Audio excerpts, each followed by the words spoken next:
All right, it's 2 o'clock. Welcome to the meeting, May 3rd, 2022. I'm going to call the meeting to order. Can I get a roll call, please? Commissioner Briley? Here. Commissioner Bow? Here. Commissioner Byers? Here. Commissioner Michelina? Here. Commissioner Richardson? Commissioner Rigsby? Here. Commissioner Williams? Also present is Samantha, Community Development Director, Zach Cook, Attorney, and Stephanie for the Community Development Department. You do have a quorum. We have a quorum, and we actually have all 7 members in attendance. First time in a while. Thank you all for showing up. Any declaration of conflict of interest by any of the members of the Planning and Zoning Commission? Seeing none, I'm going to continue on. Certification, please. I do certify that the meeting and properties were posted in accordance with Resolution 2022-01 and with compliance section 5440 of the Municipal Code. Thanks, Stephanie. Approval of agenda. Did everybody get a chance to look at this very long agenda we have? Any approvals, please? Move to approve today's agenda. Tuesday, May 3rd, 2022. Second. I have a motion and a second. All in favor, say aye. Aye.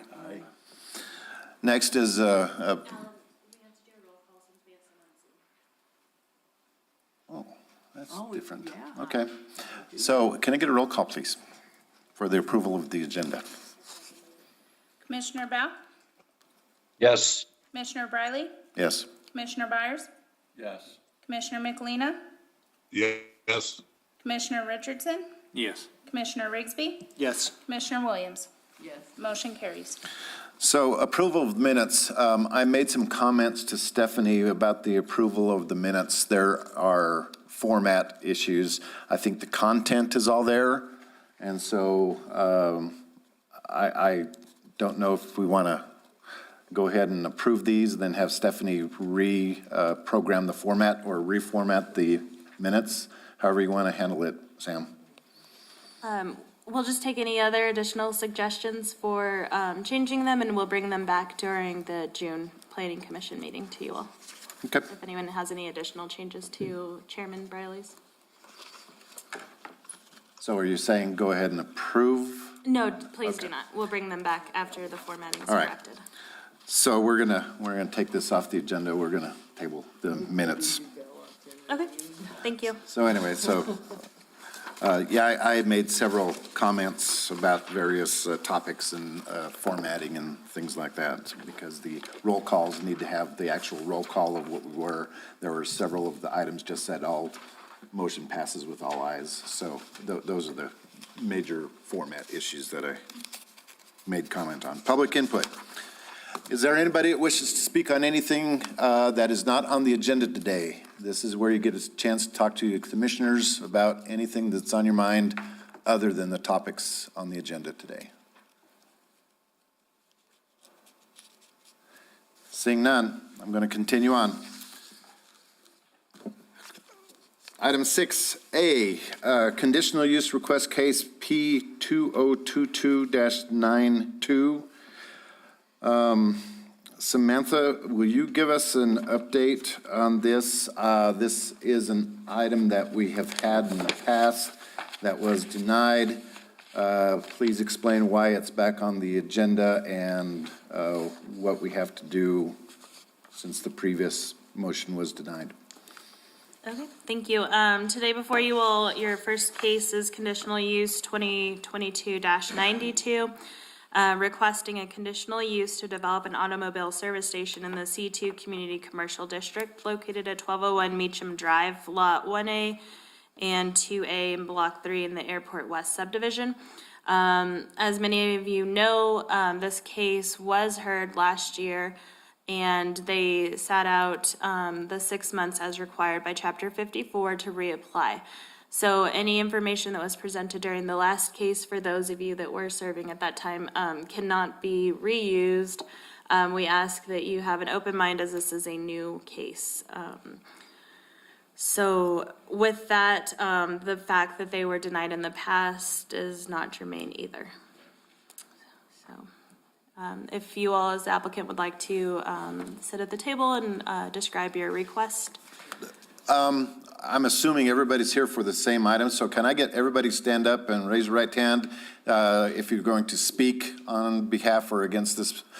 Do you all swear to tell the truth, nothing but the truth? I do. And when you come up to the podium and you speak, make sure you state your name for the record. Thank you.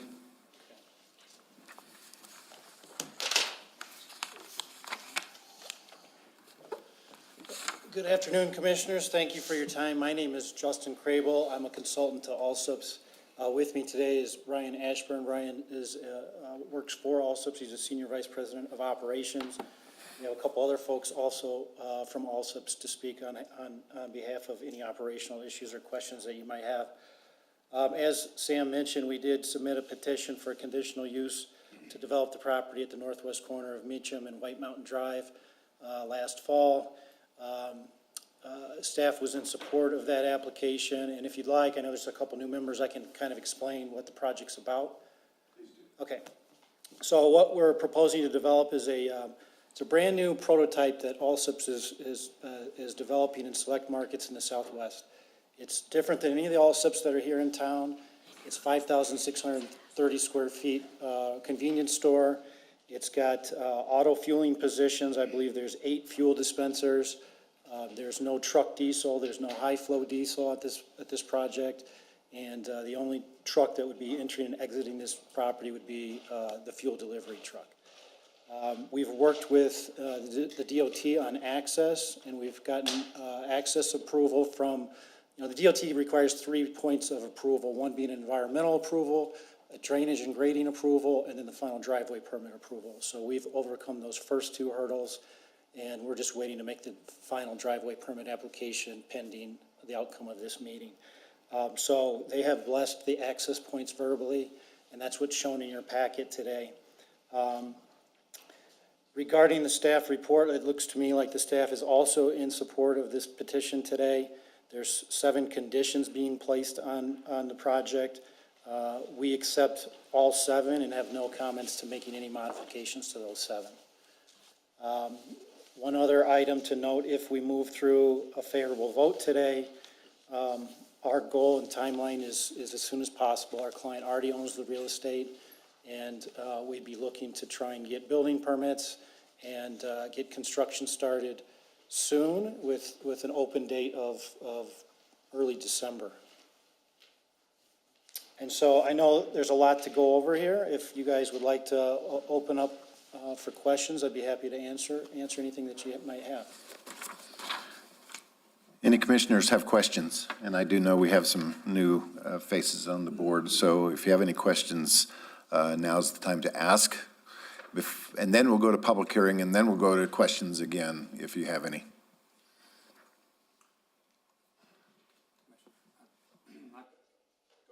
So, it is now. It is. There we go. So, your store, your new proposed store, you don't have anything like this anywhere, correct? Nothing at all? Well, Even the new one in Hondo's? no, the new one in Hondo is this same version. Yes. Okay. That one, however, is a bigger location. That's meant to be a travel center, and that has diesel positions, and it's got a few more restrooms than what we would have here, Okay. and a lot more paving. I have a lot of concerns. I'm new on this panel. I wasn't here for the last one. I've only been in this village for 2 years. Got to tell you, I'm a big fan of Allsups. Hadn't been for Allsups, I probably would have starved to death a time or 2. And it'll probably kill me anyway after eating all the greasy stuff. But anyway, so you have 4 locations, 3 in the village, one in the Downs. I think we can all agree that you probably have the market share for convenience store gas stations within the village. Yes. Can you say that? Okay. Did y'all visit all 4 of your locations before you came to the meeting? I did. Today. I did. Are you happy with the way they looked? I'm happy with maybe 2/3, yeah. Okay. Okay, well, I'm with you. I visited all 4 as well. Cleanliness is on the Sure. balancing act. What I have more concern about is street appearance. All 4 of your locations are on the main thoroughfare here within the village. You've got some horrible parking lots, just overall appearance. We are a tourist town, but we also have a lot of good citizens here who have to deal with this every day. So with you having the market share, I feel, you've had some time since the last time to hear to try to resolve some issues that haven't changed in the 2 years I've been living here. We have spent $1 million on these 4 stores. Yes, sir, I understand. Lighting and doors and floors and different things. Today, the store on the Y, store 341 for us, it's the one on the Y. Set Earth? Yes. Yes, sir. And, they're working on the parking lot there. They were there today working on it. Right. I can't sit here and tell you that everything we've done is perfect Right. over the past, and that these stores, we bought them in the late 80s before I worked for the company Right. from 7-Eleven, and certainly not a lot of money was spent on them. I'm certainly aware of that. We're doing our best to catch up with new ownership that we've had in the last 2.5 years, and we're slowly getting there. Okay. And we understand there's a need, yes. Right, We do. yeah, I mean, I'm a business owner here as well. So my main concern is, like I say, first off, as citizens, I want them to have the best we can have here. Yep. And then our visitors here, if they come to town, then this is what they have to deal with. Sure. $250,000 a store is not a lot of money in this day and age, not much at all. Nope. I just want Yes Way, or Allsup's, however you want to say it, to have as much pride in their stores as we have in our village. Yes. That's what I'm looking for. We all can't be perfect, we all know that. And with the way our this workforce is today, I know it's hard to do. Yes, sir. So my other main concern, when I saw your stores, there was pallets against the walls, leaning against the walls outside. There was, boxes, whatever. Is your new proposed location, is there going to be somewhere to hide all that? Is it going to be the same thing that everyone's going to have to look at when they drive Yes. down the street? The short answer is yes, and if you went to the other direction from here to Alamogordo, we just opened one 2 weeks ago on the way to the base, and it would be very similar to this. Like Justin said, not as many restrooms, not as Right. much concrete. But yes, there is, and there is more room inside of the store as well. Part of the reason we struggle with that issue is the way we get our groceries is from Affiliated Foods, which is a grocer, Yes, sir. as opposed to a convenience store supplier of groceries. We get it from Affiliated Foods, and it is a constant struggle, yes. I understand. Yes, sir.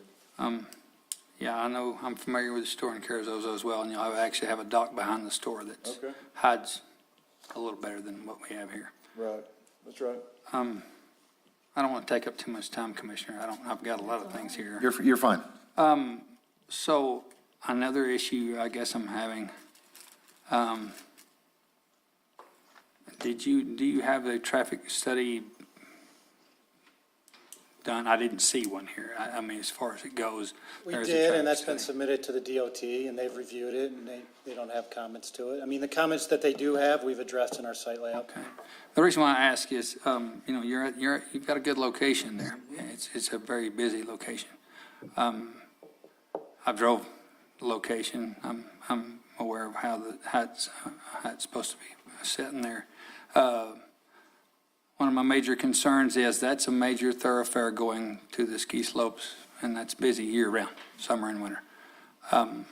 Especially going north, when you go through the White Mountain intersection there. That's 2 lanes of traffic to turn left to try to get into your facility. Yes. And the turn lane that starts there, starts at your northern property line for the left turn lane to go left onto White Mountain, east on White Mountain.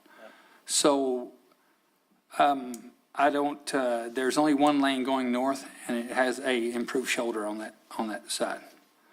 Not really appropriate to be driving around, on, as much traffic as there's going to be. I feel there's gonna be a lot of traffic backed up down Meacham if someone doesn't know how to drive. We have a lot of that. Also as well, on White Mountain, on that side, small 2-lane road. Lots of traffic. We have a small village here, but it gets very big on the weekends and all summer. You have 196 foot from the edge of the entrance to the red light, which is only going to allow for, if we say 20 feet, that's only 10 cars. It's going to back up past that, I feel. Can you Well, agree with if I that? can comment on it, I know DOT was super excited that we're getting rid of 3 driveways and turning it into one. Certainly, yes, sir. Pushing it as far north as possible. Right, And that was at their request, and so we pushed it to the dimension that they're gonna permit. right, yes, sir. The same thing, they chimed in and had comments on White Mountain Drive as well. And they've approved that design, that configuration, and that position and that location. Right. Some of the reason that driveway is the width that it is because we need to be able to get our Certainly. fuel delivery Deliveries. truck in and out Yes, sir. safely, so. Yes, sir. Yeah, you're going to have 8 pumps in all, I guess? Yes. Diesel and gasoline. That's right. So 16 vehicles there. You have 22 parking spaces, not including handicap spaces. Right. So that's 42 total vehicles if it's just those. Trying to rotate in and out constantly, I'm sure, in the summertime, because you will be the first convenience store off the mountain once they get off of Ski Run Road. Right. It's going to allow for probably the most traffic that's going to be my concern there. You know what I mean? I'm just trying to, we have a small police force, and it's going to be busy for them to try to address every situation that might occur there. Deliveries as well, if they show up in the middle of the daytime, again, here we go. Big trucks trying to get in and out, you could just say. And also on the Bonanza Drive side, I didn't see a proposed drawing for any kind of wall for noise reduction, light reduction, anything like that. Never saw that in the plans. Okay, so there's an existing timber wall out there, and it's sort of beyond its life. Yes, sir. We're gonna replace that with a manufactured rock wall. Okay. It's called Ready Rock, and there's a supplier right here in town, from what I understand. So we'll replace that wall entirely, and at the lowest point, sort of on, I guess that'd be the southeasterly corner of the property. I think that wall's gonna be about 4 feet tall. As you travel towards the southwest, it'll be 17 feet tall. And our site, our building, finished floor elevation is gonna be, minus 17 from Right. Bonanza Drive. Okay. So that wall will effectively screen the back of our facility from the residences. In addition, I think there's a condition in the staff report that asks for some additional screening, which we'd be happy to do. Okay.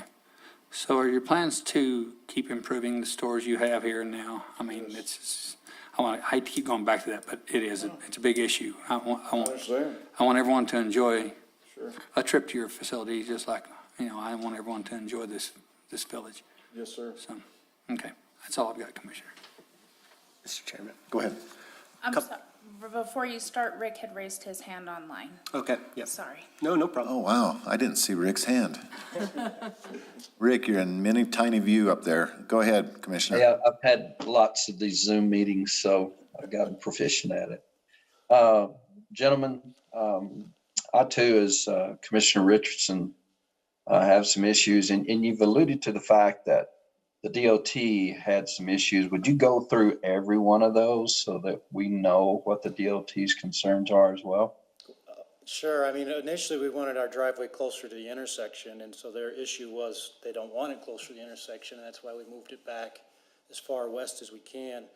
The road has some grade constraints coming down Meacham, and it's already fairly steep at that location. They had asked us to make sure the sidewalk along our frontage was compliant with accessibility code, which is physically impossible for us to do without reconstructing a good portion of the entire street. So that was one of the items that they commented on. The other item that they commented on was drainage, and there's a pipe at the corner of White Mountain Drive and Meacham that takes both these lots, there's 2 lots here, drain to that culvert. And So they wanted proof that that culvert had capacity to accept our drainage. And so that was the last hurdle that we just overcame. So they did not require any retention basin on this property. No, because the pre-developed condition when this was 2 restaurants had no detention, and we haven't exceeded our impervious area when compared to the pre-developed condition. Even though it's been demolished and it's raw dirt out there now, I think historically, in the past, it's all been paved and there was 2 buildings out there. And so our new impervious area is equal to or less than what was there before. Okay, so the 2 businesses that were there before was a Pizza Hut and a hamburger establishment of some sort. I don't recall the name of it. So that's a little bit different than a fuel establishment. Moving on, as Commissioner Richardson alluded to, your current locations, what are you going to do about the safety and welfare and the lighting, which you're moving into a neighborhood that's substantially populated? And my guess, to finish up, are you a 24-hour operation? We thought that was one of the requirements for this location, is that we not be 24-hour location.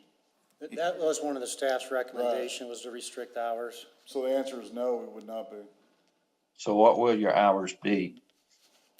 We have not. What are you anticipating your hours? I would anticipate 5, 6 a.m. to midnight, something in that range. The conditions, Rick, are in the packet, and it says prohibit the hours of 10 p.m. to 7 a.m. Okay, Operations shall not take place from the hours of 10 p.m. to 7 a.m. well, that would answer it then. Yeah, I read that, but I just want to make sure there was clarity on it. So with the DOT, and I'm refreshing my own memory, currently, if you're heading north on Meacham, is there a left turn only signal at that light? I know there is when you're on White Mountain, but I don't know that there is on Meacham. Does anyone know? Some are saying yes, some are saying no. I'm I not don't sure. know. So back to the safety and welfare there. I know, talking with the chief of police, we've had numerous problems at the corner of your location at Sutterth and Meacham. What's the plans with the new location? In terms of safety and security, Yes, sir. certainly lighting is always one of the things that helps us with that. But as far as any additional security measures, we certainly have. We have it at the other 4 stores here as well, but we have multiple video cameras, surveillance as well. Got probably 10 cameras per store. Interior and exterior, Yes, you're both. currently 10. Yes, sir. Okay, Chairman, I appreciate it. Thank you. Thank you. Okay. Commissioner Baugh, you can put your hand down now. Yes, sir. Go ahead. Yes, sir. You mentioned earlier that there was high demand for a store in this location. Do you have any supporting evidence of that? Do you have anything that you can share to this board based off demand? All I can say is I'm not privy to that sort of information. We wouldn't be sitting here if there wasn't evidence that shows that there's a return on investment for this property. To answer your question directly, we normally do a survey. It's called a marketing survey. I don't recall that specific site and what it surveyed out at, but we wouldn't have agreed to build it. We have other people involved in this besides me. I'm operations guy. We have construction people and builders and things like that, but they would normally not, exactly, they normally wouldn't advance a site if it hadn't met a certain criteria. And let's just say that would roughly be, $40,000 inside and 40,000 gallons, but there's also a variance to that based on where you are, in that if you're in a neighborhood or a smaller area location, you're not gonna do that kind of volume, so But it would be somewhere in that range, Okay. yes. I didn't see it, so I can't say specifically that's what it was, but I know we would have done it. Yeah, certainly. And so this location, it would be a requirement to build one of your new model stores to make Yes. it Yes, profitable, I would assume. That's Yes, what the sir. analysis was based on. that's right. Yeah, that's what they based it on, that's right. Could you help me? I have driven past the one in Hondo, but I have not been inside a new store. Will you explain what the difference is between a property like that and the one that's on Meacham and Sudworth or one of your other locations in Yeah, town? it's obviously much bigger. The restroom at that particular site, because it's a travel store, you have maybe 6 or 8 restroom stalls in those facilities. It's much brighter, more wide open, not as jammed up. A lot better lighting in general in the store. A lot more cooler doors in the store. That one in Hondo is also more of a grocery store because there's not a grocery store there. That would not necessarily be the case here Okay, because there's a difference. right. Yeah, so I guess on that, the fare would still be the same, predominantly Predominantly. preserved foods, Yes, fried foods yes, would be the hot fare that would be Yes, served sir. at that location. that's correct. Okay, The mechanical systems are all vastly improved as well. Oh, yeah, yes. The exhaust systems, the HVAC systems. And I think at these stores in town, all that equipment lives on the ground next to Does. the building. It does. In this new prototype, it's all on the roof and out of sight. okay. So the also smell that we used to talk about is not an issue on this one? No. It should be Okay. no more with the exhaust systems they're using. There's a lot better ventilation on the newer stores, the store in Alamogordo as well. We have about 10 stores. We just finished one in Roswell. There's one in Jowl, Artesia that we're building right now. Okay, Quite a few. thank you. Any more commissioners have any questions? Yes, ma'am. There are two things. One is your signage, what kind of signage you're going to use and lighting, and then the second one is lighting in the neighborhood. Yeah, I mean, Justin would have the particulars on what it is. Certainly, we're familiar with the lighting issues that come in areas like in Cloudcroft where we have a store and that kind of thing, and try to keep lighting pointing down rather than out. But I don't have the specifics of what we have proposed here, but we're certainly cognizant of the neighborhood that we're in and what people want around us. Right. We can't have the people around us not be happy with us, or there's no point in being there. I would add on to what Brian's saying is, we're going to adhere to the municipal requirements. So whatever the lighting levels are required, not only by the Village of Ruidoso, but the state of New Mexico, that's what we're going to require. Okay. And obviously, we want to be good neighbors. So if we have Yes. complaints from the neighbors, we'll put full cutoff house side shields on those lights. Yep. And the fact that this will now be 24 hours can help us reduce the lighting levels at That's certain right. hours of the night. But we just don't want the night sky to be polluted either. Totally agree. Yeah. It's fun to look at. As far as signage itself, I don't know if anybody's driven past the store there in Hondo, Tenney, but I hope it's a better sign than that one. There was another municipal body, government body that did that to us, and I'm still struggling with that one.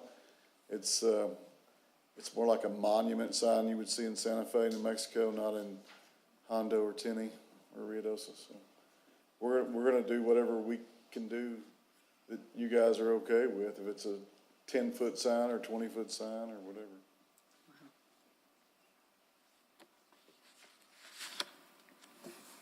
Any other commissioner questions? Chairman? Yes. Mr. Chair, Oh, Go ahead, Rick.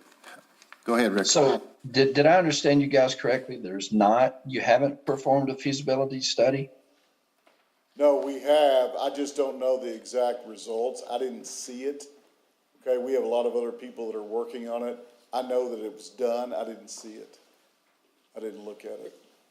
So and I'm throwing out examples here or cases. If this new store does the volume that you're anticipating, what happens to the other stores if you were to close one of your stores? Yeah, I think, Commissioner, I think what you're asking me is the store down the street, which would be our store 340, which is about a mile, maybe a mile and a quarter away. We had that discussion today as I was driving by there. Do we think that that would be an effect on that store, and would we possibly close it? And the answer is, we don't know yet, but possibly. Possibly. The one by Albertsons is the one I'm speaking of. Okay. Thank you, Mr. Chair. Mr. Go Chairman. ahead. I think I saw on the plans, there was a couple of mentions to electric vehicle charging stations. Yes. And I noticed that you had a vendor associated with this plans. I cannot seem to find it in the plan map. Where would those electric vehicle charging stations be? So we put those as placeholders on all projects, because obviously we all know that's where the future's going, with electric vehicle charging points. I know that Allsup's has relationships with some vendors that they're working on with some locations. I'm not sure that this has been an approved location. We just need to set it aside and plan appropriately for it in case we want to retrofit later and put it in. So it would be intended, sorry for clarification, that you would remove pumps to put the charging vehicle No, stations these would be in sitting there. up near the building. That's right. They would be additional to the pumps, not in place of. Okay, We have them in Carrizozo. Okay. It was the first place that we're aware of in New Mexico that had EV on the highway. The company that we made a deal with has struggled financially. They were supposed to be in Tenney. They weren't able to produce. They're very expensive equipment. I think they had some financial trouble as a company, and we're looking for a different vendor because they haven't been able to supply them. okay. Thank you. And then a follow-up question. So that would impact the parking, correct? If you Sure. did put in the electro? Yes. Okay, so that would be considered other service stations? Right. Okay. And then one final question. I don't know if I can see it on this map, the distance from that 17-foot retaining wall that you have on the back corner of the store? I guess that would be the northwest corner. Yes. What's the distance between that and the parking spaces proposed on the north side of that building? Oh, here it is. Bear with me, I can get it. 24 feet? The drive aisle, yeah, 24. And that's not even to the wall. I think there's some space between the edge of pavement and the wall yet, Okay. if I understand where you're Yes. looking. Yep, I think we're looking at the same thing. Thank you. You're welcome. Commissioners, and you have the right to ask questions after the public hearings as well. So if I'd like it's, to ask one, Alan. go ahead, Ron.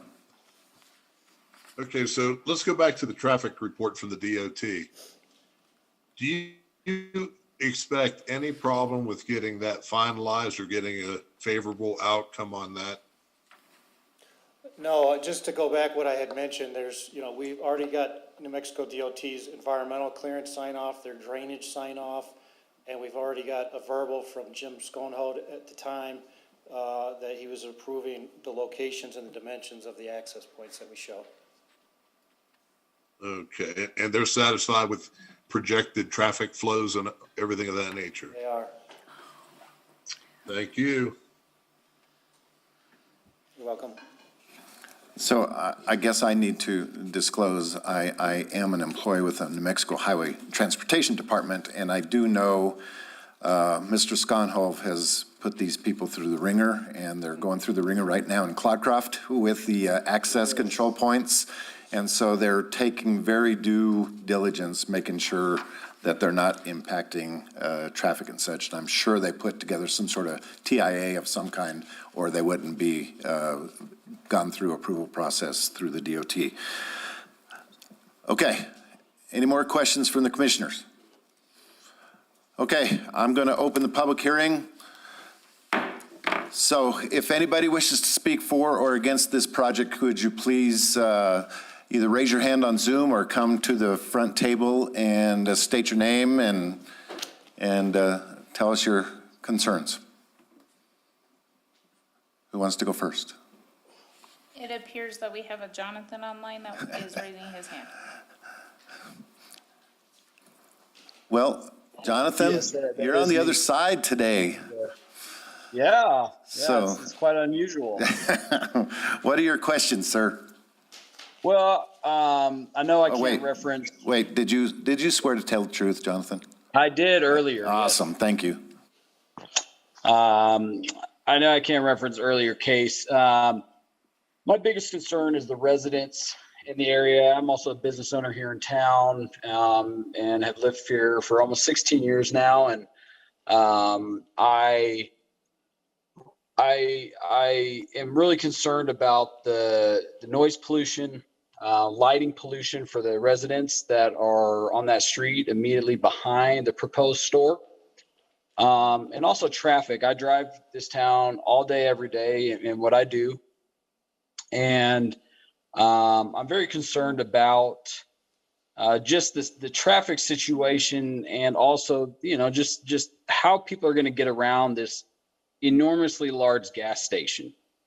I've driven by the one in Hondo. I've been by the one in Alamogordo. They're large buildings. I haven't been by at night, but I assume they're quite bright. I do appreciate the conditions set forth that they are not able to operate between 10 p.m. and 7 a.m. I think that does help with the residents around there. But I would like to address a comment that one of the gentlemen made about if people didn't want them there, or if they had issues with them there, that they would consider that and take that heavy consideration. Which I have not heard of one person that is in favor of this large gas station. So I just wanted to throw that out to those gentlemen. That I talked to a lot of people around this town, and I've yet to hear of anybody that's really in favor of this this proposal. So I just want to give those couple points and raise those concerns to the commission. And understand that there's a lot of people out there that probably can't make it today to that meeting, since I was the first one to be able to speak. I'm assuming there's nobody else there, but it's a huge concern for the community. Thank you very much. Thank you, Jonathan. I didn't have to gavel you down after 3 minutes either. Well, thank you. I tried to make it short for you, Alan. Anybody else wish to speak for or against this? Come on up. Don't forget to identify yourself to the microphone.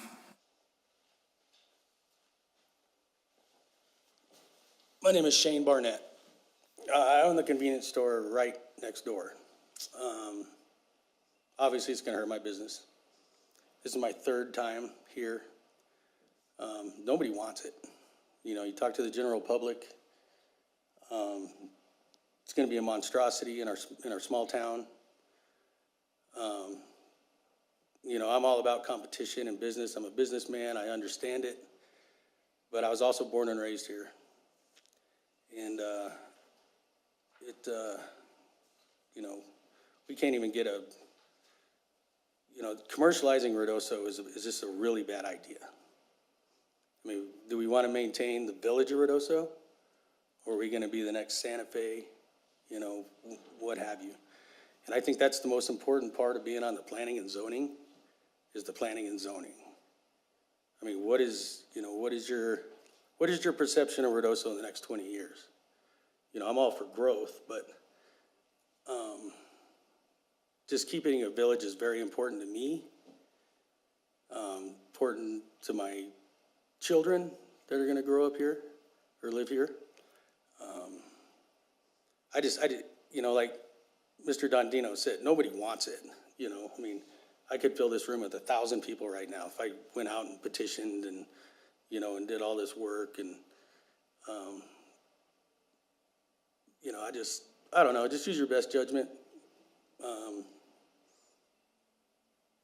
That's pretty much all I have to say today. Thank you. Thank you.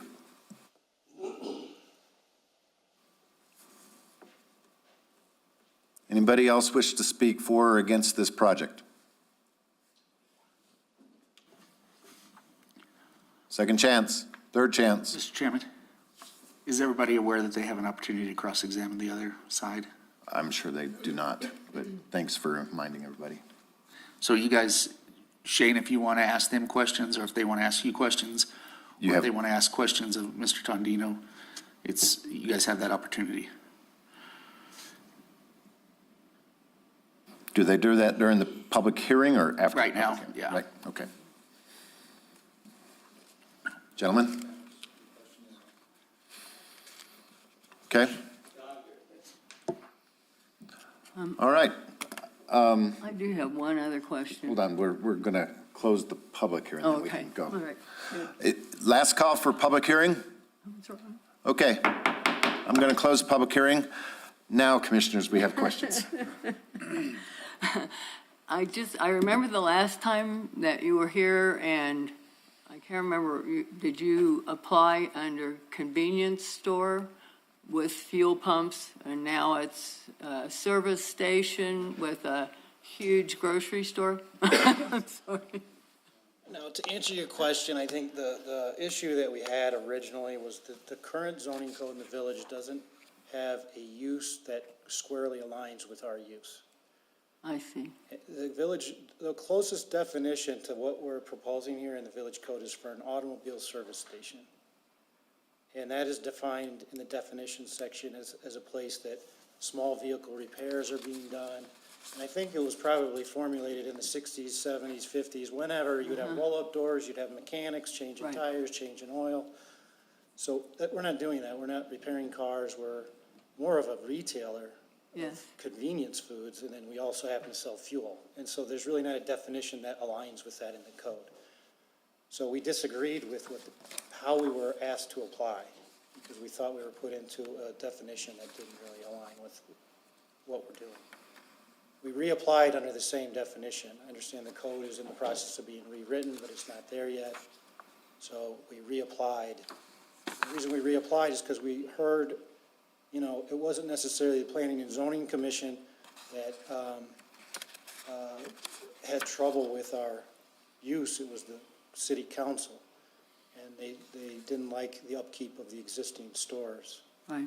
So as Brian mentioned, we listened and we heard, and we spent $1 million, which $1 million's a lot of money. It might not be a lot in people's eyes, but that's more than zero. And so we spent that on the existing stores. There will be more spent. And like Brian said, those stores were acquisitions. Those aren't original Allsup stores.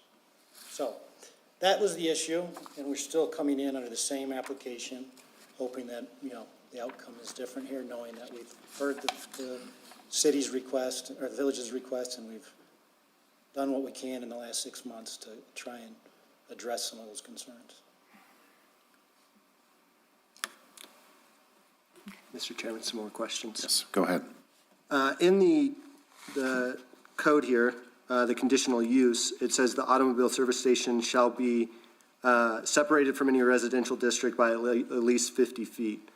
From the maps that I'm looking at here, the proposed store, would it be within 50 feet of the residential district behind Bonanza Drive? The back of the store? Would the back of the store be on the other side within 50 feet of those houses? Are you asking me the question? or- Maybe Sam, you can help clarify, or sir, if you would have that information. In the map that I have here, there's no indication how close that back of the store is to the opposite side of Bonanza Drive. We did look at that, and it is distanced appropriately because we're counting the width of the road as well and the right-of-way. Okay.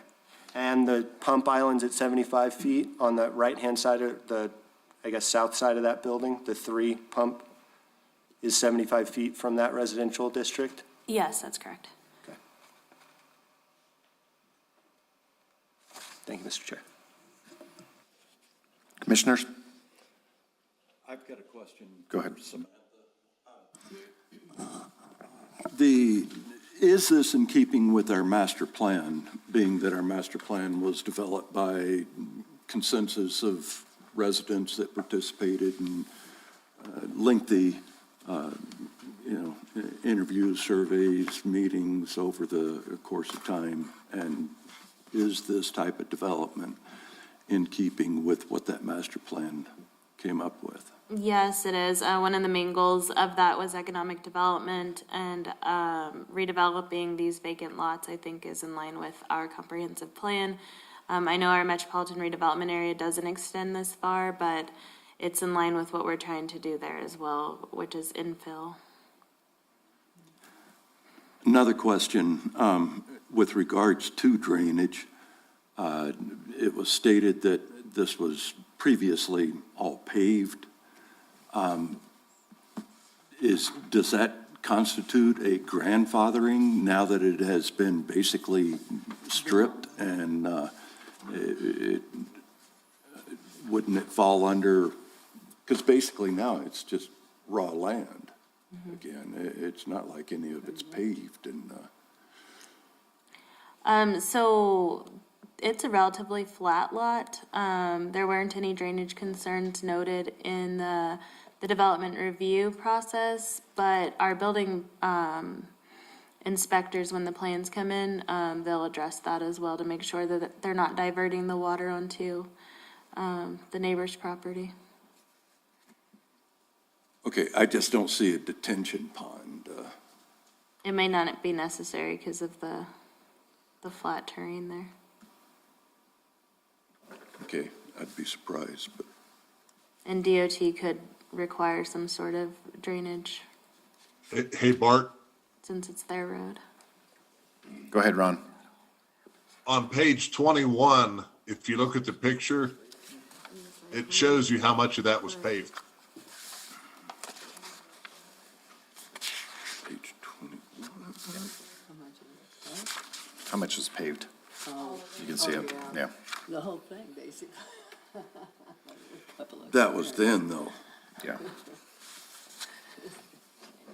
It is no longer in that condition. No, I mean, it will be Yeah. completely, I mean, really, a couple of areas. Is there any more questions? I've got something else, please. Go ahead. So, back to you spending the $1 million on the 4 establishments you already have. What's the plan on spending more money on these?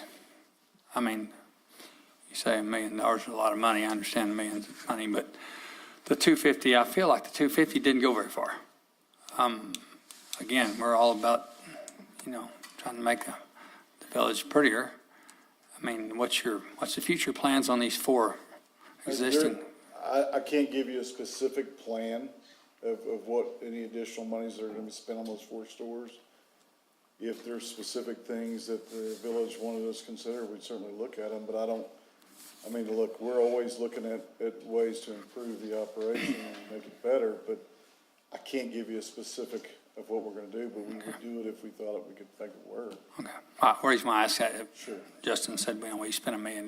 Right. It seemed like that was the final amount of money you wanted to spend on that. I'm sorry if I missed. We're gonna move on from If you there. felt I said it in a way that maybe I didn't intend. No, I just was saying that's kind of a lot of money that Yeah. you spend. and- There was I no understand. money They're spent revenue on- makers, though. We all know that they wouldn't be here. So, we're not, 250 establishment, when you break it all down, Yes. in the course of 365 days, it's not that much money. No.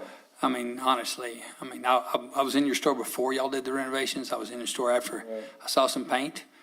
I saw some lighting. That's minimal Yes. compared to what the overall perception of the outside of the store is as well. I don't think you did much to the outside. Did not. We didn't do anything to hide the trash, the pallets, the whatevers that lean against the building.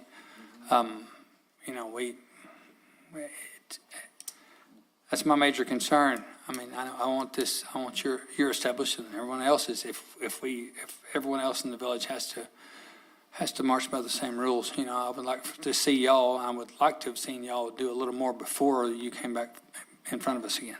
Sure. Because if we're trying to approve you and let you do what you need to do, I would like to have seen that a little bit better. Commissioner, I guess one thing I want to remind all the commissioners is This portion that we're hearing now is the conditional use, to allow this type of use on it. When we get to the next item, if it's approved, then we can talk about screening and landscaping and all that kind of fun stuff on it too. Thank you. Zach, did you have a question? Mr. Chairman, I was basically going to make that same point, but it may help if I read one section of your code that says, in this type of an application, the planning commission shall consider the effect of the proposed use upon the health, safety, and general welfare of occupants of surrounding lands, existing and anticipated traffic conditions, including parking facilities and adjacent streets and land, the impact on the natural environment, and the effect of the proposed use upon the comprehensive plan. So, whatever. So everything's relevant. Yeah, so what you're weighing today is those things that I just mentioned, health, safety, and welfare. So if you were inclined to, make a motion to deny it, you may want to develop a little bit more what the health, safety, and welfare issues are. Correct. Because if this were to be appealed into district court, they would be, the question is your decision arbitrary and capricious? And if all the village has to say to the court on that question is, well, we were just generally concerned about the health, safety, and welfare, I kind of need a little bit more specifics to be able to defend that. So if you could keep your questions more focused on what your concerns are on that property. Correct. Thank you. All right. Okay, my turn. I'm going to start asking questions. So, Sam, we talked about lighting. Does the village have a very strict and enforceable dark skies ordinance? We do. So the requirements of, electronic gas pumps. If you're agreeing to this closure between 10P and 7A, it sounds like you weren't aware of that, but the condition that the staff has put on you, are the gas pumps going to be lighted? Are they going to be electronic gas card type of use where you're going to have lights on under the gas pumps or over the gas pumps? They're pay at the pump Right, dispensers correct. is what they are, certainly. If the requirement was that we turn those off, and certainly that'd be something we'd do. Okay. Yes, it would be the end. Normally, you would leave them on. Right. If you're in another location, you just close the store, you leave the pumps on, Correct. but we would not in this case. That's either fortunate or unfortunate for the people. Right. Sam, as well, I see on our notification, and I guess maybe I missed that part, there's, to the west is a medical cannabis. Is there, which location was medical cannabis on page 15 I'm looking at? It's the Oso cannabis shop there in the same plaza as the Environment Department. Okay. So that's quite a ways up there. Okay, understood. I guess lastly is drainage. From what I understand,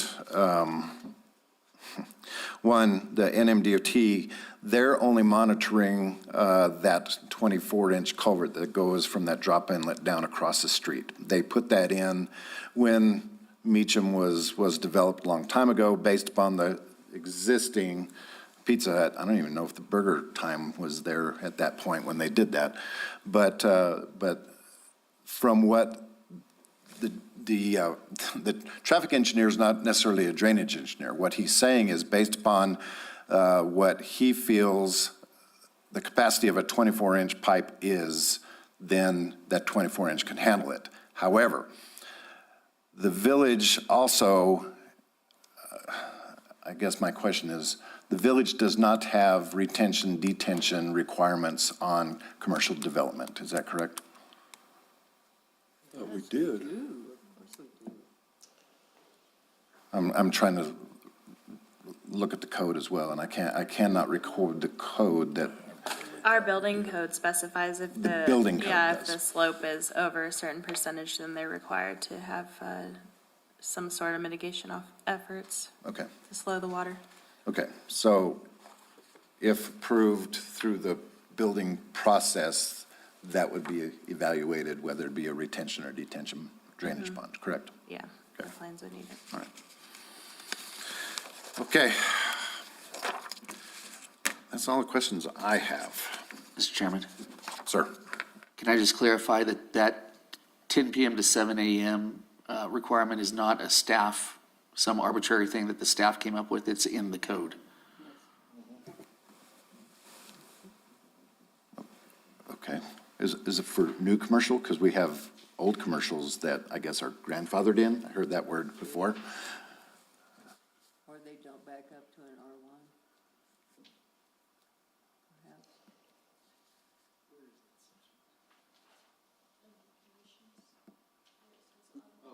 My understanding is it's proximity to residential. Section 54-100, C2 Community District, 54-100, C2F says no automobile service station on a site contiguous to any residential district shall be operated between the hours of 10 PM and 7 AM. Very good. That, to me, would assume gas pumps as well, but that's just. Okay, any more discussion, any more questions? Yes, sir. Mr. Chairman, how deep are the storage tanks for the gas underneath the surface? 20 feet? Yeah, I'd say approximately, yeah. 20 feet, okay. Thank you. Commissioners? Any more questions? Any more comments? Go ahead, Vicki. Chairman Riley, it kind of brought up an interesting thought, and I'm probably ignorant for asking it, but do you know, or has it been evaluated in the area when you dig that deep, how solid it's going to be? Remember what happened over on Cider? Absolutely. So we go out there, part of our course of due diligence is to perform a geotechnical investigation. So what that means is we'll send a truck-mounted drill rig out and drill holes down to either refusal, which is when it hits bedrock, or 20 feet, depending upon what we're trying to analyze. So like in the building footprint, we'll drill down 20 feet at all the corners. And at the placement of where the canopy is going to go, we'll drill down 20 feet. And we'll take a core sample of all that soil, and we'll analyze it to make sure it can handle the capacity of the weight we're going to put on top of it. We'll also analyze groundwater to see what the groundwater depth is. Knowing this area, you'll probably hit bedrock at about 6 foot. Don't you think, you guys? Yeah, there's a pretty rocky. Yeah. If that happens, what do you get? How do you get that down? Well, they'll rip it or jackhammer it. I see. But it will still be at a minimum of? Oh, yeah, they won't change the depth. Okay. They just require more cost Require and more effort. labor. Samantha, I'm looking at the conditions that are placed on them, and on number 4, and I always hate these vague terms. What do we consider excessive accumulation of storage of materials on the property? So that's where this section of the code is not very clear, because it's talking about service stations. And what Allsup's is proposing is retail sales that just happens to have gas islands that fall under service station. So you all, if you would like to decide amongst yourselves whether they fall within the 10 PM to 7 AM, because it's just retail sales, no one will actually be servicing anything. And accumulating material like a mechanic shop would. You all have the opportunity to use discretion. As staff, we have to make the recommendation based on the code as it is written.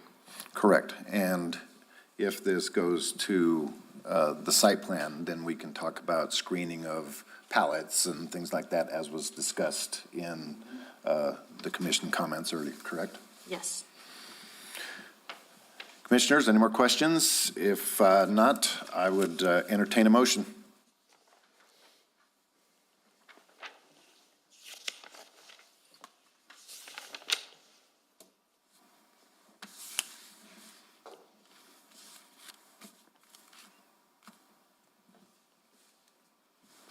Anybody?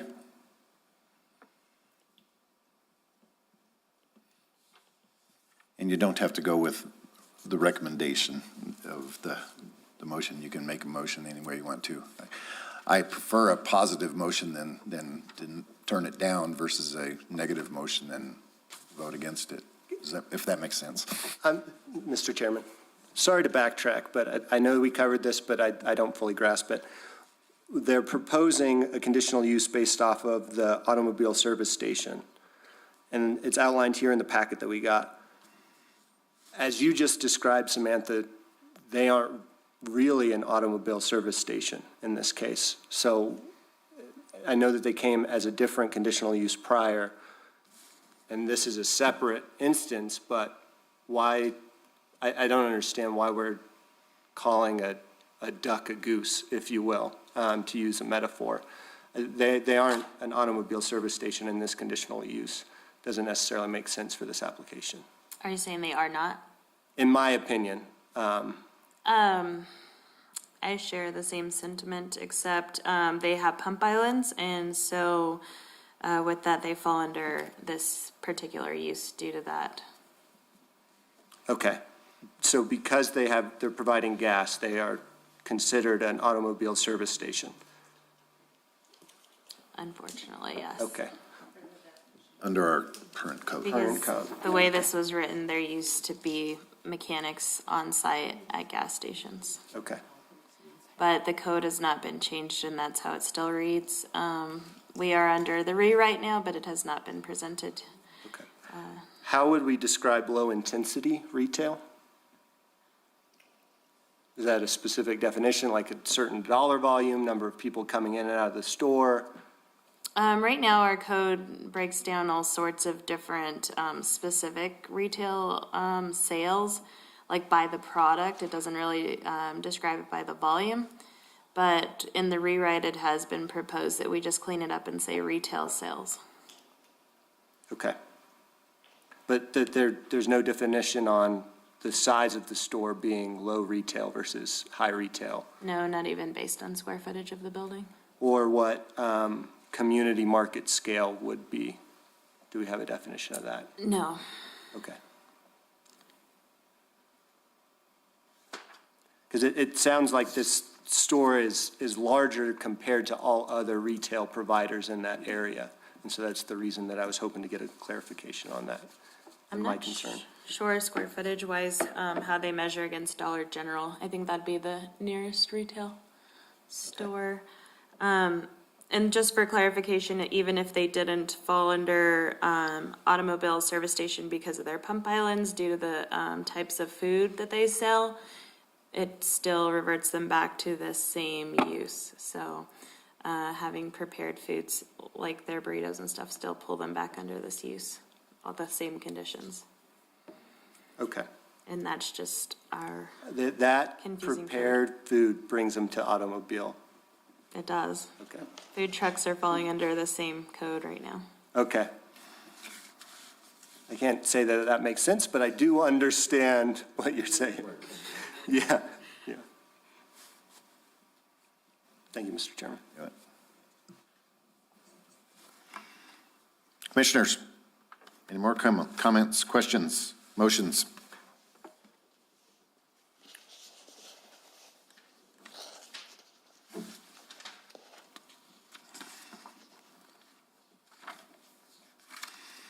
Just for the record, this vote outcome needs to be 2/3 majority. Correct, and I forgot to it'll fail. ask during the public hearing, has there been any written correspondence for or against this? No. Thank you.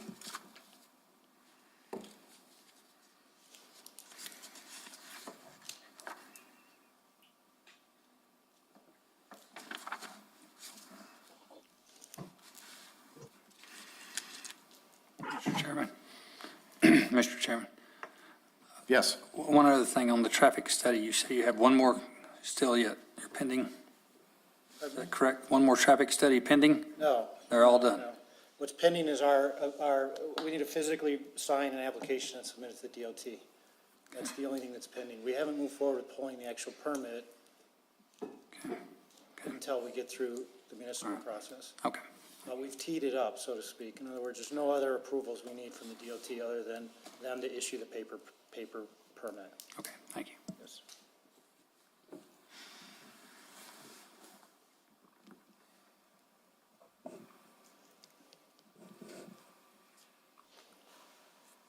Anybody? Sorry about that. Mr. Chairman, Yes, sir. based on the foregoing findings of fact per 54-68 and 54-100 of Village Code, I move to grant the requested conditional use approval for case number CU 2022-92 with the conditions stated in the case report. Do I have a second? I second. We have a motion and a second. Stephanie, can we get a roll call vote, please? Commissioner Bowe, Yes. Commissioner Briley, Yes. Commissioner Byers, Aye. Commissioner McElina, Aye. Commissioner Richardson, Yes. Commissioner Rigsby, No. Commissioner Williams. Yes. Motion carries with 6 ayes and 1 no. Very good. Now's the agenda item where we can hammer them for everything that we want. Oh, my God. So, next item is the commercial site plan request, PU 2022-100. Same case or same location. Sam, do you have any input you want to add with this? Other than this is now the site plan. Correct. This is now our opportunity to get more into the details of what you all were alluding to earlier. So I think we're all sworn in and ready to go, Chairman. So, I see the conditions are the same as the conditional use.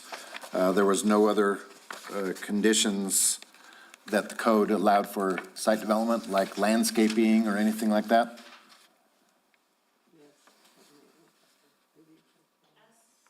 As staff, of what I reviewed of theirs, we didn't have any additional recommendations to meet the minimum requirements of the code, but if you all see something you'd like to add in, we can add those as conditions during the motion. Well, you can't really see the plan too well for at least the landscape portion of it, but from this drawing, it looks like there's some. Yeah, there is some. If you would like, we can take a brief break and print them out on the 24x36. I've got this site plan package on a jump drive. I don't know if we can put it on I- the screen or no.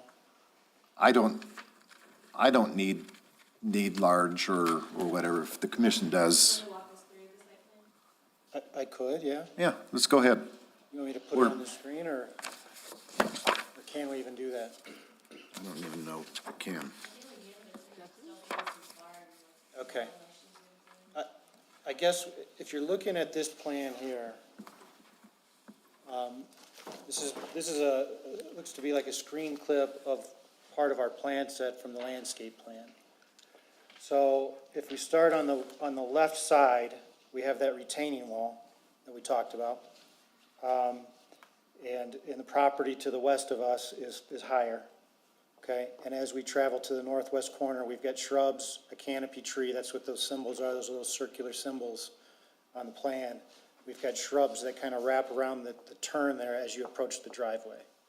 So that's all intended to be mulched and shrubbed and a canopy tree adjacent to the public sidewalk.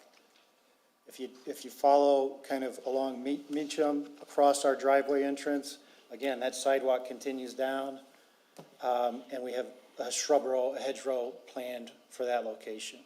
It's a high traffic area, we're gonna have to select some plant material that's gonna be, sturdy is not the right word, but, that can take some abuse. But it's intended, and that's, I believe we set that up based on code requirements. There's a few trees, I believe, in this northeast corner out there today that, are gonna be, there's a few that are going to be kept and a few that are going to be removed. Some of those larger evergreens. And then as you come down White Mountain Drive, there's also shrubs proposed on either side of our entrance and a mulched landscape bed. The remaining of the site, like for example, the hard corner at Meacham and White Mountain will be sodded or seeded, whatever's required.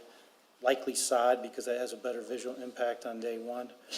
And then the same at the southeast corner and then up to our dumpster enclosure. That's something we didn't talk about. It's extremely hard to even see on this drawing, but we have a screened dumpster enclosure that's gonna surround our trash, our dumpsters.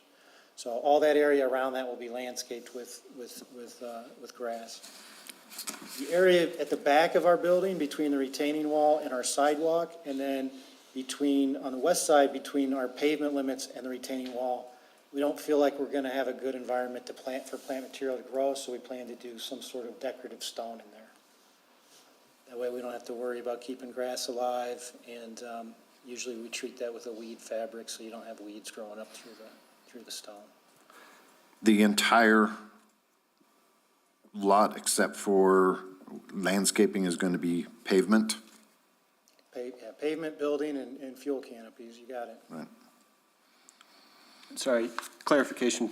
The trash can enclosure is where on this? Can I come up and approach you? Sure. Oh, actually, I see it. Proper trash right next to the building here. Okay, That's it. thank you.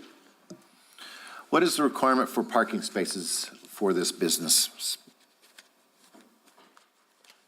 Based on their 5,600 square foot? Our calculations show one space is required for 250 square feet of floor area or service area. So if you divide that by 5630, that comes out to be 23 parking spaces. And what does your site plan have? So we have 24, and that does not include the fueling positions. So if you count the fueling positions, you can add another 16. But around the building, we have 24. So to address one of the commissioners', I guess, comment about your other stores, could we sacrifice a parking stall for a closed-in area for pallets and milk carton crates and things like that? We're open to those suggestions. I mean, yes, absolutely. we can take out a parking space Yes. and still be within the Yes. parameters of the code. Okay. Go ahead. Commissioner Briley, I'm looking at, one site development showing parking spots extending back to the retention wall, and yet in this other one, I believe 2 of those parking spots are being taken by the enclosed dumpster. Is that correct? No. What is that? I guess I'd have to see what you're looking at here.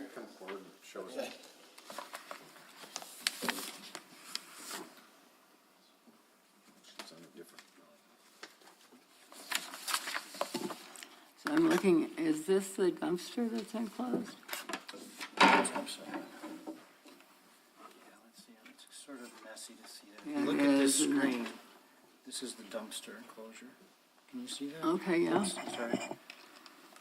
And here's the parking space. Here. Right, proposed trash enclosure. This bold line right here is the limits of pavement. Okay. So you're saying this is the trash? Yeah, this right here. Okay, not, Those 3 little squares are the actual Okay. dumpsters. okay, thanks. The issue here we're having is there's an easement that's drawn on over top of all of that. That's an electric easement, I believe, that Right. it makes it kind of hard to read. Where on this drawing is your sign proposed that's going to be lit, illuminated, and what's the height of it? That's a very good question. As you were talking about it earlier, we have a separate sign vendor who's not here today who handles all of the all-sip signs, both interior and exterior, so inside the store and outside the store. They usually are out ahead of things and they prepare a sign package. You know, they do a zoning code extraction to see what's required or allowed by code, and they'll prepare a sign book for their approval. And I don't see that they've done that here on this location. I just looked at, we have a online repository where we store all that information, and there's nothing in there right now, so. It is Clovis Sign Company is the vendor that we use. So you mentioned the Hondo. It's Yes. short. Yes, It's a monument type Yes. thing. And I know that Well- towns like, I can't remember, Arizona, somewhere in Tucson or Phoenix has the Sure. low-level requirements. I don't think Village has that, but I would just Well, wonder what your vision was. Yeah, if that monument sign, the sign that's in Hondo 10E now was at this location, that wouldn't bother me. That's a highway location. There's a big difference between the two when you're, and it is a truck diesel location. That's why you need the signage. I mean, whatever the village wants us to do is what we'll reasonably do. And Brandon knew with Clovis Sign is person that does that for us. And Well, from the looks of it, you don't have a lot of room No, in we your don't. landscaping. No, And I if you agree. put a monument sign, it would block the sidewalk, or at least Yes. would not have the height clearance to do that. Sure.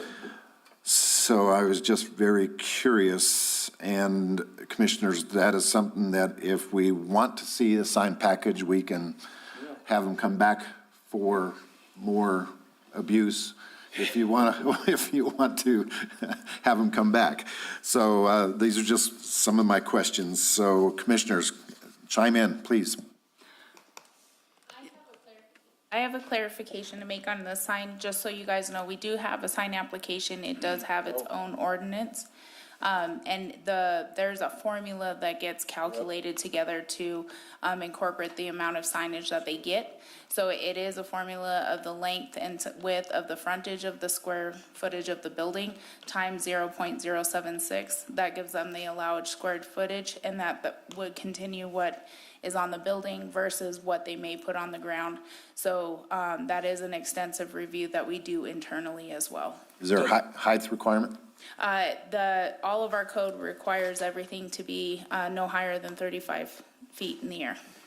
Does that include like the logo as far as, and the price reader boards? So depending on exactly what is out there, some things are considered incidental, so they don't require to be counted into square footage. That'd be like open and closed, directional signage, certain things of that nature, but anything promoting the type of materials that they're being sold, Pricing, I mean, that typically does the count. prices are, But on the awning, that where it says the also. right, but, That counts, the also on Right. the building counts, the logo on the side of the building all counts. Yeah, so, and then the locations are also reviewed during a site plan review as well internally through the department. And I would say this in regards to that and the signage, and I know with Brandon, with Clovis Sign, when I saw the sign in Tenney, and I was disappointed because of the lack of height for a highway location, but he's also a very creative person, and he could make it look we don't want something that's sticks out and looks gaudy or whatever it is, which I think was what they were afraid of.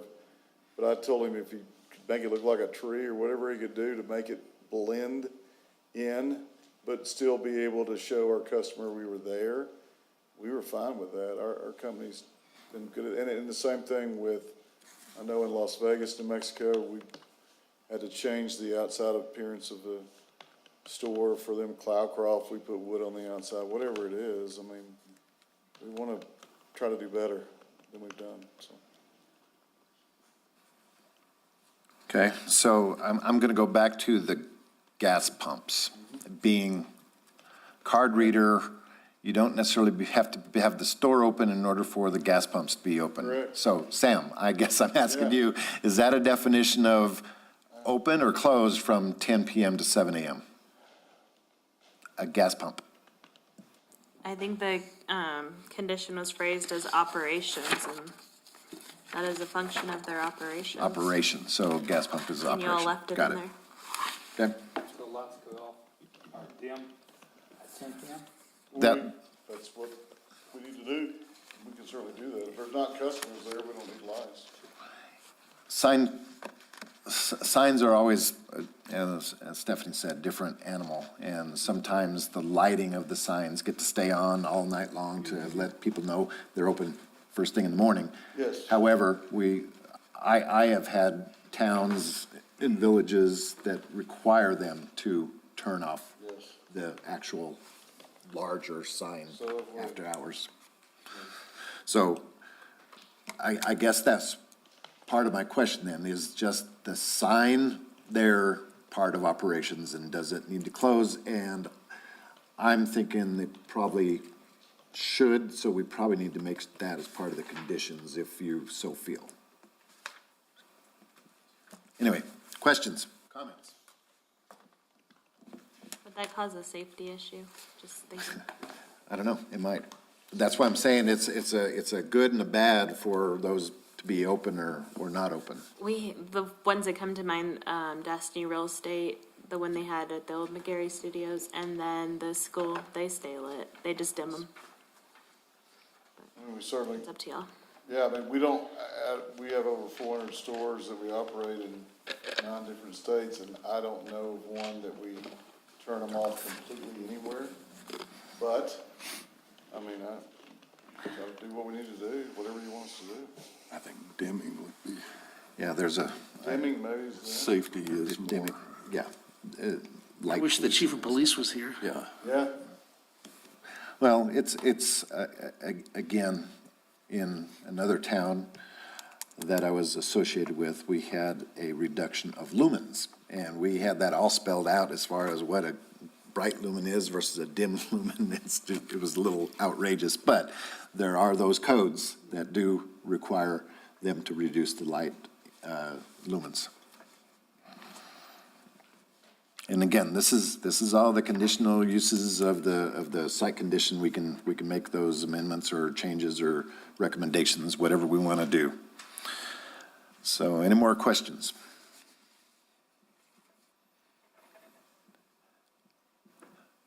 You two online, are you asleep or you want to join in here? Hi, Rick. Hi, Ron. Any questions before we go to public hearing? All right, let's open it up for public hearing. Is there anybody to speak for or against this case? We are now on the site plan for the Allsups at the corner of Meacham and White Mountain Drive. Anybody online? Anybody in the audience? Seeing none, I'm going to go ahead and close the public hearing and open it up to commissioner questions, commissioner answers, anything else you want to add in there for consideration. Is there a question, sorry, Mr. Chairman. Is there any consideration for putting barricades or fences along the retaining wall? 17 feet is quite a drop. 100%. I mean, we're concerned from a safety standpoint of a car or even a kid jumping off of Bonanza Drive onto our roof. Yeah.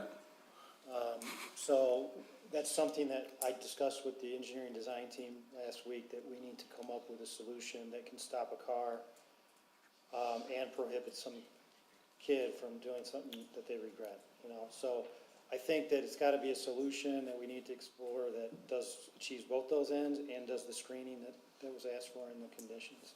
Okay. So, Sam, is that something that we add as a condition, or will you do that as part of the building permit process?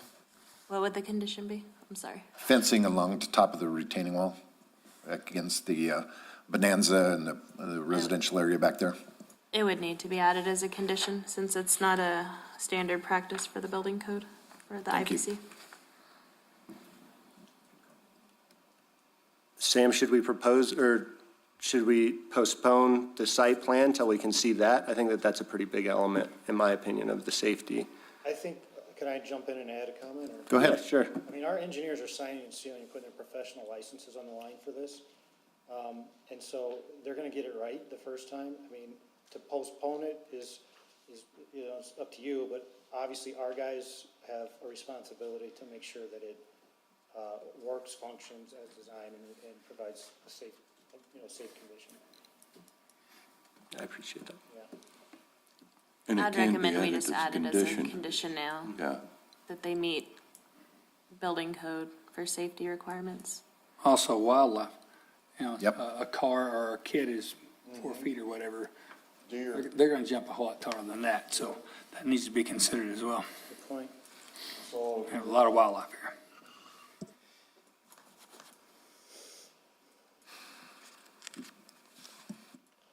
Did I close the public hearing?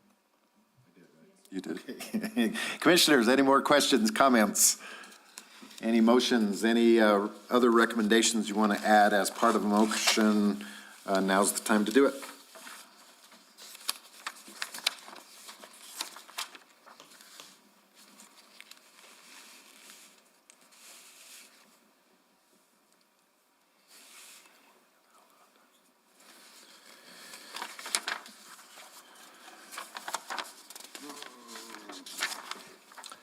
So, sorry, I still am worried about the height.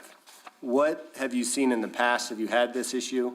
Because that's going to be above roof level to the point that you made. Is there a reason that you wanted your building on the, up against that retaining wall rather than putting the pumps over there?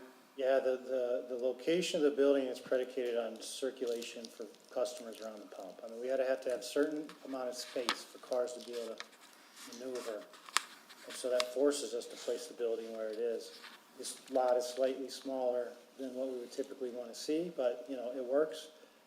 The screen height, the wall height, I don't know what the answer is. I mean, in my mind's eye, it was 6 feet tall, but, you know, wildlife can jump 6 feet yes. easily, right? 17 foot long, plus the 6, so it's 23. Well, what? Hey, Alan? I know, well, I know we have that situation in a couple other places over there where Domino's is. That's built back into the wall, and there's a big, tall fence. I think it's closer to 8 foot, though. And Boulder Plaza next to that, that's up on, I think it's First Street, that you drive along it, and you're looking down at the roof, and The university. yeah, well, yeah, the university, but that's backed up to residential, that's true. Yeah. Uh-huh.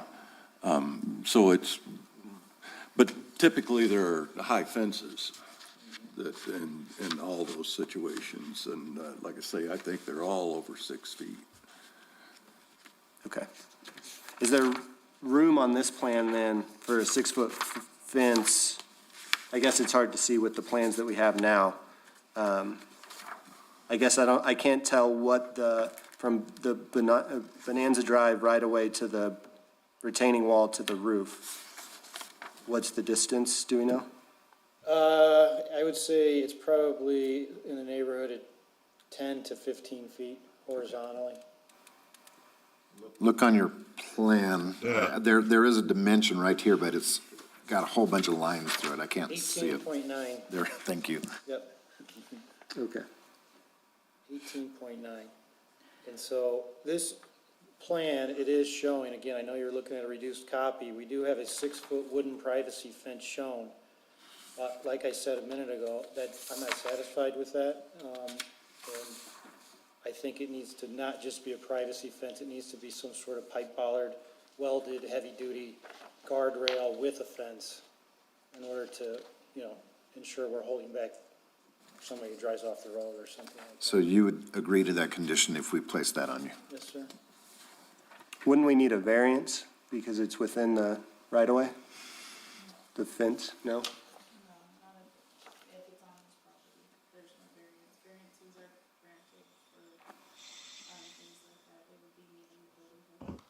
Okay.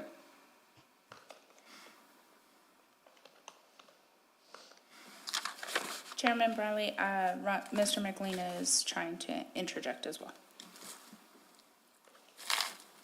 Well, you know, these guys have 400 stores. I would hope that they understand their legal liability in whatever they do. So I would think that they would make this Yes. retaining wall barrier foolproof, or at least that's what I would believe they would attempt to do. Nothing is ever 100%, That's right. but I would believe with the way they do their projects, that they would do it the correct way. Now, if we want to put a stipulation as to what the height is, I mean, who's to know how high a fence has to be in order for a kid to jump over it to hit a building 20 feet away? I mean, I just think that we need to, you know, if they come up with their site plan and they build it and they have a problem, really that would be on them, wouldn't it? Isn't it kind of out of our hands? Well, as they mentioned, there is a 6-foot privacy fence labeled on this site plan. So if we wanted something other than that, then yeah, we would have to ask them to change that from what's on the plan. Okay. Vicki, you had a question? Just regarding whether the safety was on us or on them, I think we're here to help protect our people, safety, health, safety, and welfare. So it would be included in our duties to consider that at least. Agreed. So okay, I'm going to go back to drainage. So the drainage, that little drop inlet that's in the very far corner,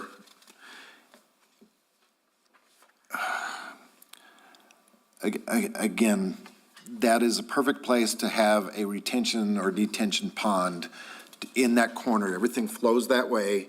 It takes care of all the drainage, then slowly releases it into that 24-inch pipe. And I do not know if we have the authority to make that recommendation of some sort of drainage calculation to the size of a swale, retention, detention pond. And whoever's making the motion, I would ask them to consider that, please. Commissioner, wouldn't that be also another way in case there was a fuel spill or something, a little bit more containment in that? Containment, right. Retention pond as well. Right. So, something to think about.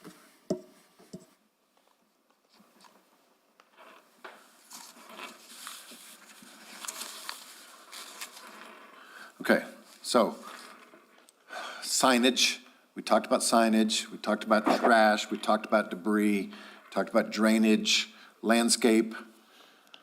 What else do you guys want to talk about? Sam, they do have a requirement to start building permit within a certain length of time, correct? 6 months. Okay.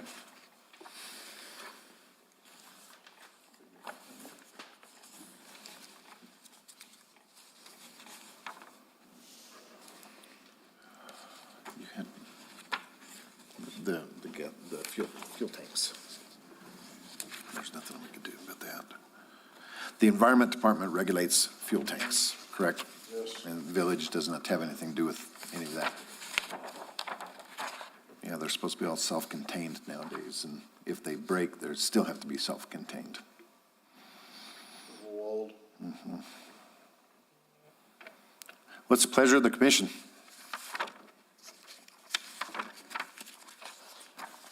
Good question. What do we do if, once they're up and operational and northbound traffic is severely congested?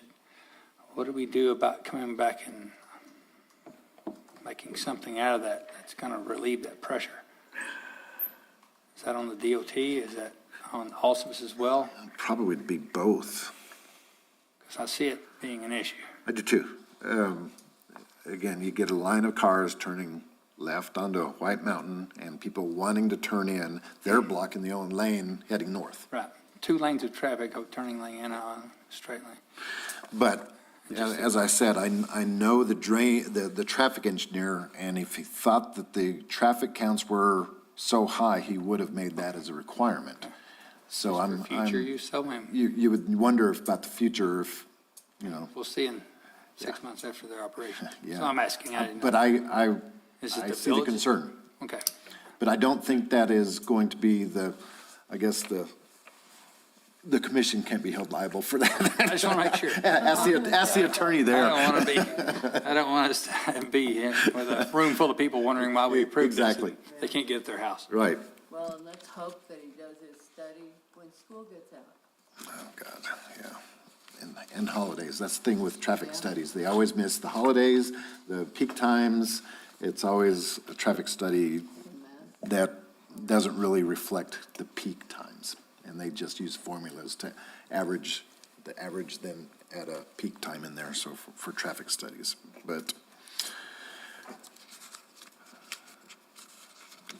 anyway, Zach, I see you studying really hard on. No, I'm good. Everything's okay? Okay. Am I right, you're still waiting for your DOT traffic flow approval to be returned with the movement of your driveways? They've approved the locations that you've looked at on your site layout plan. Okay, They've blessed those. okay. All And we're waiting on is for the actual paper permit to be sent to us. You have an email or something from them? yeah, my boss was asking about it Monday. He says, "What's going on with this all subs and Rito?" So I don't know. We'll see. So yeah, I know that it's talked about a lot, along with all, they're doing a lot of all subs around, and every one of them is getting drilled like we're drilling them. We're on calls every week to talk about just that very topic. Yeah, it's, okay, commissioners? Anybody take notes with all the things we wanted to add to the conditions? All right, you want to make the motion?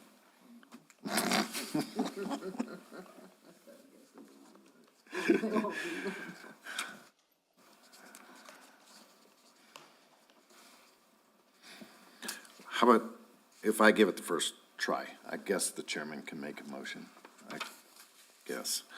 So, based upon the foregoing findings of fact per section 54-67, section 54-100 of the Village Code, I move to grant the requested conditional use approval. I'm sorry, I'm on the wrong one.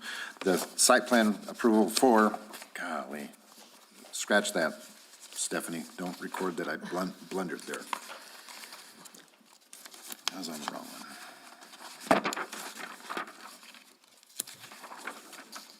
Maybe I was on the right one. I think you were. Okay. Pick it up where I left.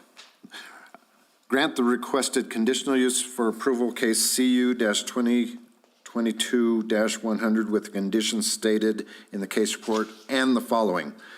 One of the parking spaces should be properly screened to store additional pallets and milk crates, et cetera, et cetera, et cetera. The drainage in that corner, that would be the southeast corner, shall have a detention type of pond in accordance to monitor the outflow to the 24-inch culvert that's there. The condition also to include a sturdier 6-foot fence other than a privacy fence. Would that be acceptable? A more sturdier fence to take care of the traffic, if there's any traffic. What's that? Yeah, on top of the retaining wall. Did I miss anything?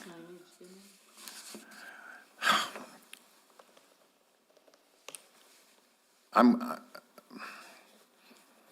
going to leave that to staff to worry about the signage. I'm not going to put that as part of my motion for this site plan. Is that close to a motion?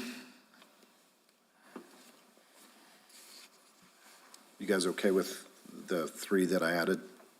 Okay. Yeah. I would add one question or comment. If we put a depressional area at the northeast corner, some of those mature trees will have to be cut down. Yeah, there's a way you can move around those too. I understand. Just takes a little bit of studying to figure that one out. Yep. You could actually move it more up White Mountain, but then it's deeper as well. But anyway, I made a motion. Do I have a second? I'll second it. Have a motion and a second. Can we get a roll call? Stephanie, please. Commissioner Bell? No. Commissioner Briley? Yes. Commissioner Byers? Commissioner McElina? Aye. Commissioner Richardson? Aye. Commissioner Rigsby? No. Commissioner Williams?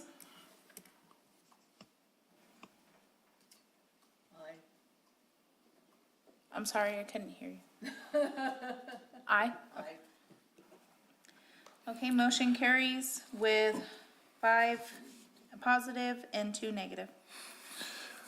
Gentlemen, good luck. Thank you. And again, we did not add signage to the thing, so make sure that you work with Samantha and make sure we get proper signage. And I'm hoping she heard our comments about maybe dimming or eliminating the lumens for the larger sign, so.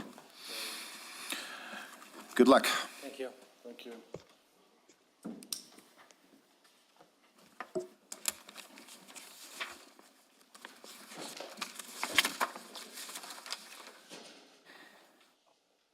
Right. So, Go get them to sign the case study. Are you just gonna email them their case study? Yeah. Okay. community development report. So, Sam, before you go into your report, I don't know if it's on here, but our last meeting, we had a 30-day review of the auto shop on Carrizo Canyon, and I Yes.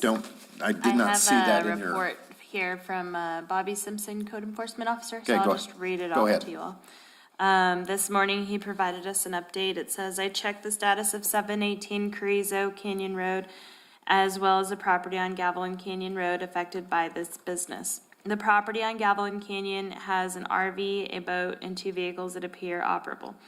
It has a violation of property nuisance storage, specifically automobile tires, parts, and what appears to be an inoperable trailer. The property at 718 Carrizo Canyon Road appears to be partially compliant. The property has only 8 vehicles parked outside the building associated with the auto shop, 1 in the front and 7 in the rear. There were also 5 automobiles and a motorcycle parked at what I consider to be the residence portion of this property. Mr. Olivas has made progress that I would consider substantial. Robert Simpson. Very good. Continue with your report. Okay, and then the rest of it's just, Yeah, and Did y'all so have we're, any- we're supposed to hear this for the next, now 60 days. It was supposed to be every 30 days for the next 90 days, correct? that's right. So we'll keep bringing an update. updated from that morning. And there Perfect. wasn't- Mr. Chair, point of clarification. Did the report just say that he's in violation? His Gavilan Canyon property His is. Gavilan property. Okay, thank you for clarifying. So are you all okay with that? Well, it's not on the agenda. We can't really make a motion for or against or whatever, correct? So we're just hearing a report. Do you have a recommendation for code enforcement? Continue per our 90-day review Okay. every 30 days. And to my knowledge, there hasn't been any outside work taking place. And that was a major concern that we had. And then in your packets, you'll have the Community Development Department monthly report from April.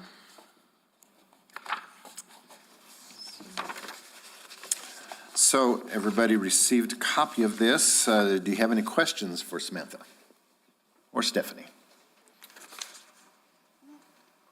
Oh, this is the March one, sorry.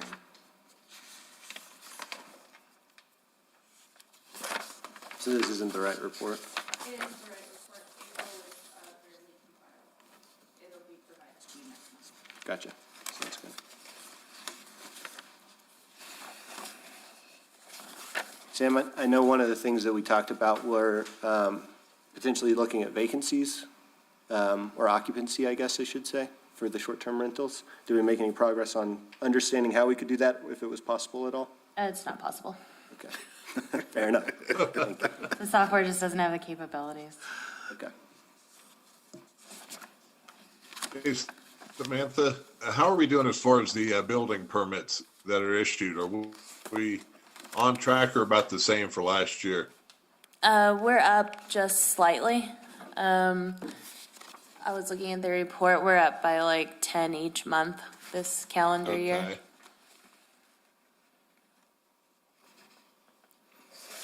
Page 39 of your packet, Yes, just got to it. But 38 and 39, right? I'm sure it's going to pick up here soon after the fire as well. So is there any, I guess, fire conditions that we need to be aware of as planning and zoning that might come before us for waivers or exemptions or expedited permits and anything you can see? We could receive some variance requests, but I'm not really foreseeing that. There were only I hate to minimize it, but there were 13 homes lost within our limits, and the rest were actually county properties. And so as we do issue building permits in that area, we don't do any kind of zoning, and so you will not be hearing any of that. Very good.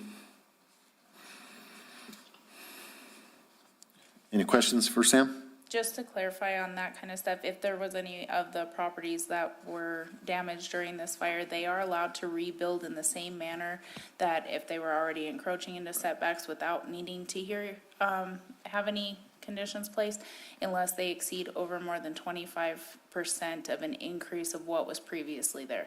So at that time, you guys might see something. So if you had something in particular that you saw that you thought you might be hearing, you don't necessarily have that presented because it is allowed to rebuild. Very good. And then just for informational purposes, the mayor issued an executive order this morning waiving all building permit fees for people in the McBride fire. Okay. So Gavilan Canyon and within the village of Ruidoso.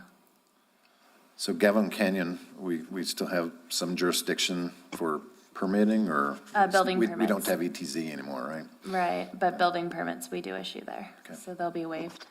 Perfect. Hey, Samantha, does the city own 1490, the radio station? Yes, Commissioner, we do own 1490. Okay. You know, one thing that's become apparent to me, living through a couple of fires and other things here, is there any way we could get an emergency broadcast message on that station, at least telling people where it's at and maybe what's going on? Yes, during the first few hours of the fire, we were trying to do that, but it was kind of a perfect storm and we didn't have power. And so whenever we sent, and there was no cell phone signal, so whenever we sent Rodney Grego over to the radio station, they weren't able to get any kind of messaging out because there wasn't power. And so they were trying to hook up the tower to a generator, and it was a disaster, literally. Wow. So the radio station will have a proper generator for future, right? They're working on that, yes. Good. And I figured that our word. emergency sirens weren't able to sound because we didn't have power as well. Right. Right, and the cell service. Was down. That's terrible. Which I know the village has no, say over, but that was kind of scary when I realized there's a fire and no power, no cell service. I mean, I went around beating on my neighbor's doors going, you need to know. I'm just thankful it wasn't at the middle of the night when that happened. It would have been much worse. I will commend, the power was out and the traffic was conducting itself pretty well.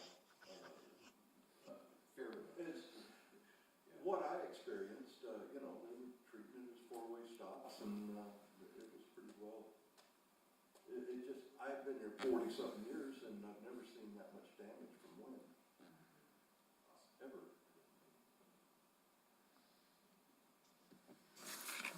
Very good. Anything else for Sam? If not, commissioner reports, comments. Anybody? Question. When making motions in this commission, is it ideal to do it in the affirmative? Okay, thank you. kind of the Roberts rules or whatever you want to call it, always tries to get a positive and then the whole commission can vote it down. But it's good to have a positive motion. And because it gets confusing when you make a negative motion and you vote against it, does that mean you're really voting for it? And so it just keeps it clean, being a affirmative motion. At least that's my rules. And I'm not Roberts, Well, I have to say that, this has been a tough case, Shane and being a neighbor and being a longtime customer and this is, a big nail in his coffin but, I guess we're legally bound to Consider all. Yeah, and they're within their right to do. Right. So, Sam, because you mentioned that, I'm assuming you're going to need a statement from the negative votes of why they voted in the negative, correct? Yes, Even we though are. even though it passed. Yes, we are for their letter. Okay. So you'll take care of that. We only had one nay, though, correct? Mr. Chair, I'd be glad to give my statement now if you wish. If you would, Steph. I've appeared before many P&Z commissions before on previous construction projects. And the burden is always on the person requesting approval. And we always took our engineers with us. We took our architect with us. We took our environmental impact people with us. So we had everybody there that could answer any question that the commission had to ask. And I just didn't feel like they were prepared. There was numerous questions that we wanted answered, and we'll get back with you. And I just wasn't comfortable with that.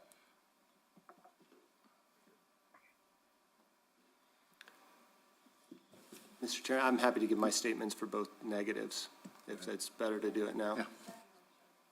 For the original conditional use, my negative was based off of a couple of different factors. Concern over a retail space that size and that location. I didn't think it was low-intensity retail, and I thought it was more than community market. As per the conditions, that's what it's supposed to be for the conditional use.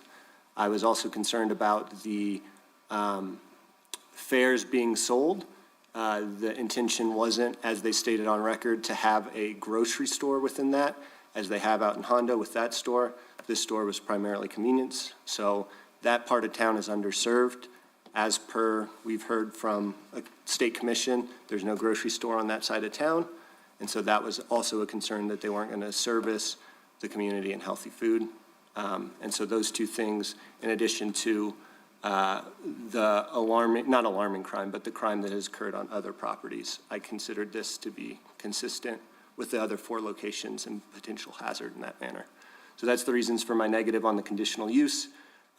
Similar vein to Commissioner Lau, the site plan did not have the necessary details, in my opinion, specifically around the 17-foot retaining wall and preventing accident careening off that Bonanza Drive.